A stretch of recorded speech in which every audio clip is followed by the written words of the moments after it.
A pior coisa que existe no Brasil é o sistema de dívidas.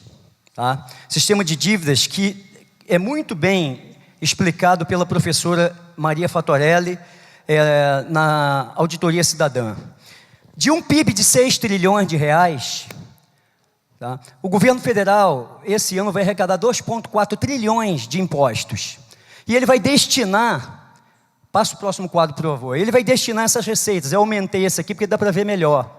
Ele vai destinar 21% para a Previdência Social, 10% para os estados e municípios, e o resto você não consegue nem ver. Ué.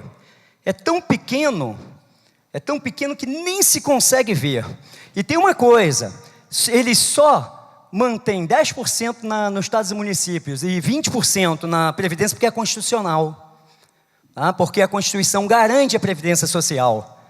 Garante. E eles estão querendo fazer uma reforma na Previdência para acabar com isso, porque eles não querem nem dividir nada com o povo. Eles querem tudo para eles. Agora, para saldar juros, serviços, abatimentos, rolagem da dívida interna, das dívidas interna e externa do Brasil, eles entregam 45% de tudo que o governo federal arrecada. Isso é um absurdo. Estava falando aqui com o general que as receitas totais das Forças Armadas do Brasil, todas as 3 forças, todas as receitas, representam apenas 2,58% do orçamento federal. Ou seja, juros e amortizações para banqueiros representa algo em torno de 18 vezes mais do que é destinado às Forças Armadas. Quer dizer, nós não estamos num Estado democrático de direito. Não existe normalidade no Brasil. É isso que eu estava tentando falar aqui com o general. E aqui na questão do Estado-município, vocês lembram que na década de 90, o governo se tornou credor dos estados. A dívida de todos os estados passou para o controle do governo federal. Vocês lembram disso? Lembram disso? Por quê? Porque o banco dos estados, todos os estados que tinham banco foram privatizados. Só que havia um rombo enorme em todos os bancos. O governo federal assumiu esse rombo, saneou os bancos e entregou os bancos absolutamente intactos, em todo o seu patrimônio, às corporações nacionais e transnacionais, para o controle delas. Tá? E se tornou agiota dos estados. Os juros que ele cobra dos estados é um absurdo. O estado do Paraná, por exemplo, já pagou essa dívida 3 vezes e hoje deve 10 vezes mais do que era a dívida no passado, na origem dessa dívida, quando a dívida do estado do Paraná passou para o controle do governo federal. E alguns estados estão chegando ao absurdo de pegar dinheiro com Banco Internacional a juro quase zero para saldar a dívida com o governo federal, para fugir da agiotagem do governo federal, para conseguir sanear suas contas e fazer seus investimentos necessários. Tá? E isso se dá porque a Constituição Federal, nos artigos 157 e 158, trata do assunto repartição de receitas. Então, o governo federal é obrigado a destinar esses 10% para os estados e municípios.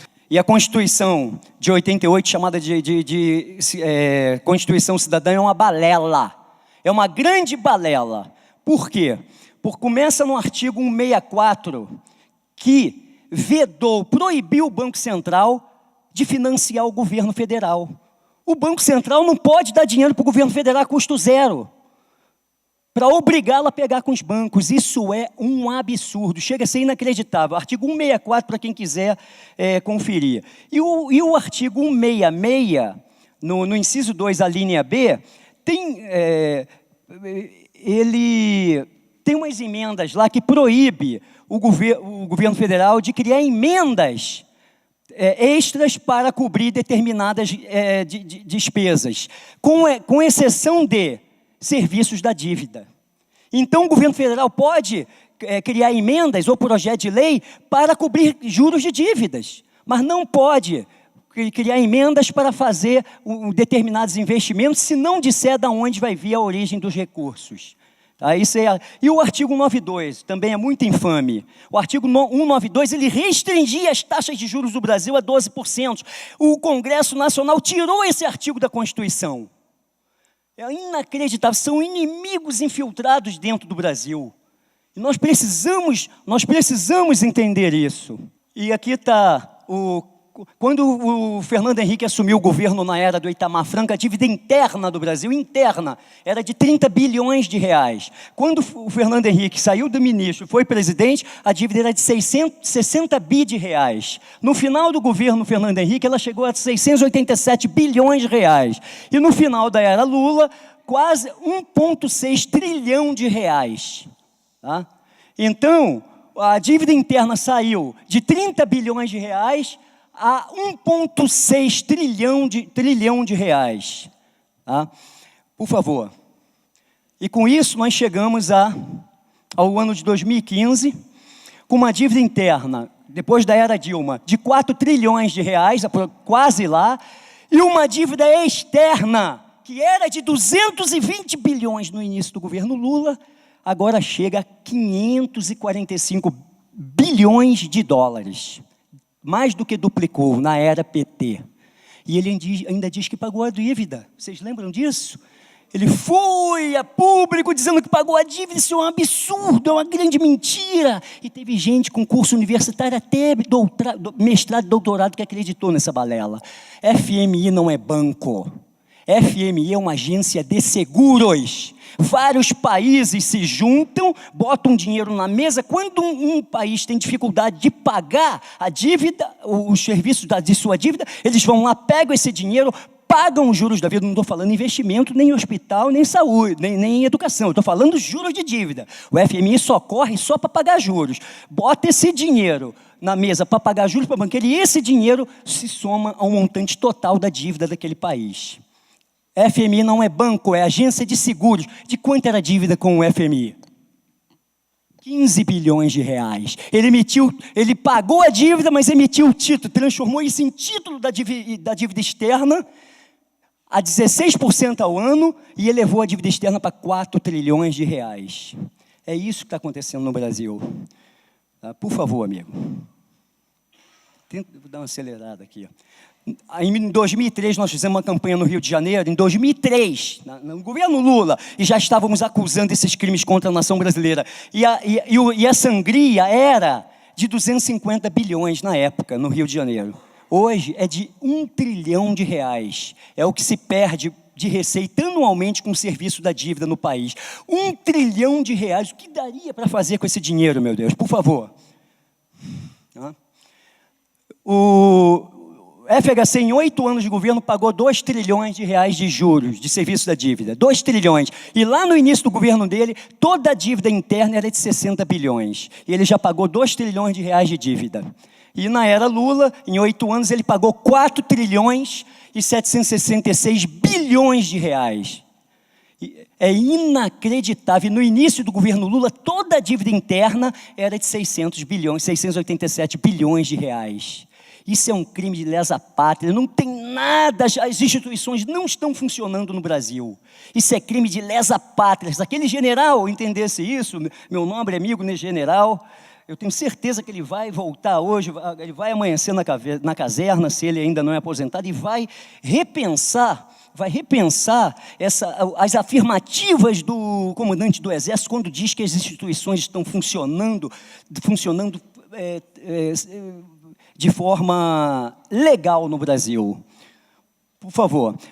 Outro dia eu estava assistindo um documentário, e nesse documentário tinha um helicóptero, um repórter dos Estados Unidos, sobrevoando Dubai, sobrevoando a cidade de Dubai, aquela coisa maravilhosa, aquela coisa linda. E o repórter perguntou ao sheik que estava no helicóptero de luxo, que parecia um disco voador: quanto tem de dinheiro aí em Dubai? Quanto vocês gastaram para construir isso? Fala aqui para mim, fala aqui para mim. Ele balançou, mas falou: 300 bilhões de dólares. Gente, eles construíram toda Dubai, toda a estrutura, toda aquela beleza daquela cidade do futuro com 300 bilhões de dólares. Quanto a gente paga de juros de serviço da dívida agora, de serviço da dívida? 1 trilhão de reais. Quanto dá isso? Quanto dá isso? Pois é, mas quando era 2, na época desse documentário era 2 reais o dólar. Tá? Naquele tempo, quando que eu assisti esse documentário, dava para fazer 2 Dubais por ano no Brasil. E agora dá para fazer 1,3 Dubai todo ano no Brasil. Quem é rico aqui? Quem é o país rico?